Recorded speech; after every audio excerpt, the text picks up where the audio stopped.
Explain President Trump to us and assess the massive response to him. Well, Trump is, I think there are a number of illusions about Trump. If you take a look at the Trump phenomenon, it's not very surprising. Think back for the last 10 or 15 years over Republican Party primaries. And remember what happened during the primaries. Each primary, when some candidate rose from the base, they were so outlandish that the Republican establishment tried to crush them and succeeded in doing it. Michelle Bachmann, Herman Cain, Rick Santorum, anyone who was coming out of the base was totally unacceptable to the establishment. The change in 2016 is they couldn't crush him. But the interesting question is, why was this happening? Why, in election after election, was the voting base producing a candidate utterly intolerable to the establishment? And the answer to that is, if you think about that, the answer is not very hard to discover. Since the 1970s, during this neoliberal period, both of the political parties have shifted to the right. The Democrats, by the 1970s, have pretty much abandoned the working class. In the last gasp of more or less progressive Democratic Party legislative proposals was the Humphrey Hawkins Full Employment Act in 1978, which Carter watered down so that it had no teeth, just became voluntary. But the Democrats had pretty much abandoned the working class. They became pretty much what used to be called moderate Republicans. Meanwhile, the Republicans shifted so far to the right that they went completely off the spectrum. Two of the leading political analysts of the American Enterprise Institute, Thomas Mann, Norman Ornstein, about 5 or 10 years ago, described the Republican Party as what they called a radical insurgency that has abandoned parliamentary politics. Well, why did that happen? It happened because the Republicans face a difficult problem. They have a primary constituency, a real constituency, extreme wealth and corporate power. That's who they have to serve. That's their constituency. You can't get votes that way, so you have to do something else to get votes. What do you do to get votes? This was begun by Richard Nixon with the Southern strategy, try to pick up racists in the South. The mid-1970s, Paul Weyrich, one of the Republican strategists, hit on a brilliant idea.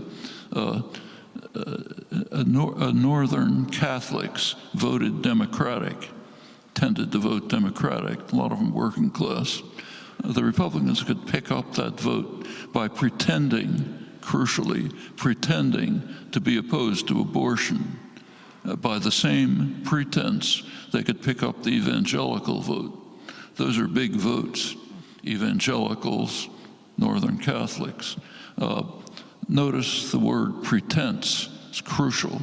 You go back to the 1960s, every leading Republican figure was strongly what we call now pro-choice.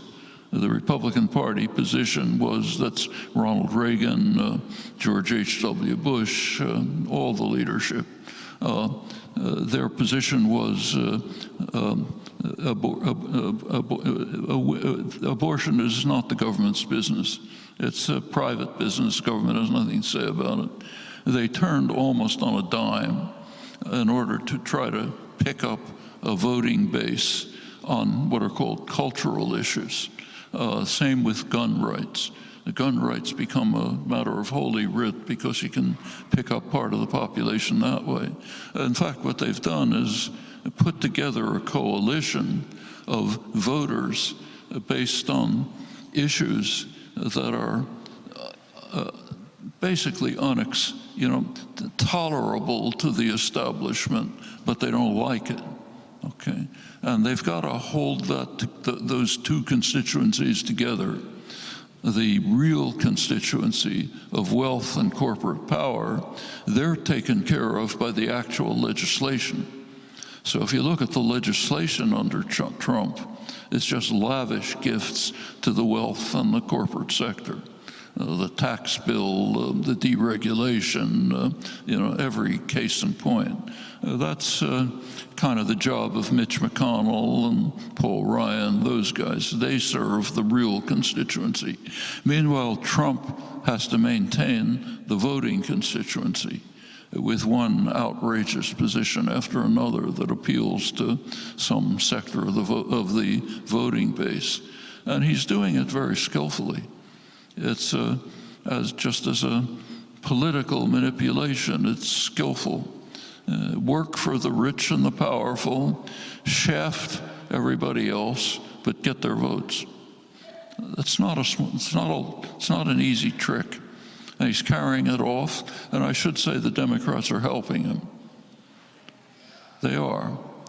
Take the focus on Russiagate. What's that all about? I mean, it was pretty obvious at the beginning that you're not going to find anything very serious about Russian interference in elections. I mean, for one thing, it's undetectable. I mean, in the 2016 election, the Senate and the House went the same way as the executive, but nobody claims there was Russian interference there. In fact, Russian interference in the election, if it existed, was very slight, much less, say, than interference by, say, Israel. Israel, the prime minister, Netanyahu, goes to Congress, talks to a joint session of Congress without even informing the White House to attack Obama's policies. I mean, that's dramatic interference with elections. Not whatever the Russians tried. It's not going to be anything like that. And in fact, there's no interference in elections that begins to compare with campaign funding. Remember that campaign funding alone gives you a very high prediction of electoral outcome. It's again Tom Ferguson's major work, which has shown this very persuasively. That's massive interference in elections. Anything the Russians might have done is going to be, peanuts and compared. As far as Trump collusion with the Russians, that was never going to amount to anything more than minor corruption. Maybe building a Trump hotel in Red Square or something like that, but nothing of any significance. The Democrats invested everything in this issue. Well, turned out there was nothing much there. They gave Trump a huge gift. In fact, they may have handed him the next election.